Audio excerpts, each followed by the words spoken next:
Natunaw na itong ating powder ng dahon ng bayabas at itong pag-inom nito kung ating itutuloy-tuloy ng isang buwan o so, mga kabayan, tayo naman ay inom ng guava leaves powder.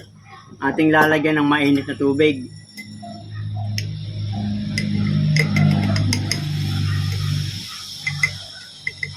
Yan, isang kutsara, mga kabayan. Biski hindi itong puno. Yan.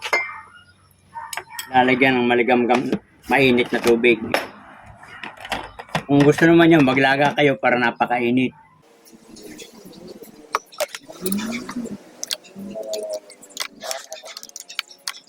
Natunaw na itong ating powder ng dahon ng bayabas at itong pag-inom nito kung ating itutuloy-tuloy ng isang buwan o hanggang 2 buwan, ito ay nakakapagpababa ng ating bad cholesterol, nakakatulog din sa ating blood sugar. At ito ay ang gagawin ko, kabayan, ay ating lalagyan muna ng honey. At yun naman, paglalagay ng honey, optional. Kung meron kayo, maglagay. Kung wala naman, ay di huwag nating lagyan. Pwede man nating inumin. Atin munang lalagyan para medyo masarap-sarap yung lasa.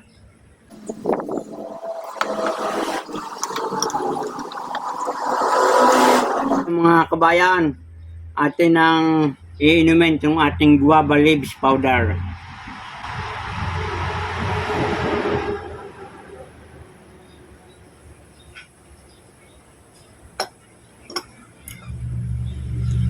Medyo mapait-pait mga kabayan, pero kayang-kaya naman nating inumin. Ang kailangan ay salang-sala pang maigi.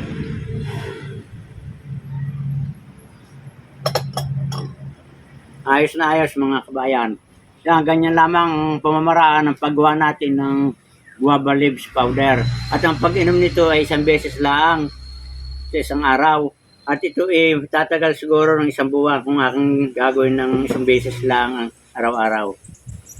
So yan mga kabayan, good luck and good health at naway nagustuhan ninyo itong aking binahagi ito.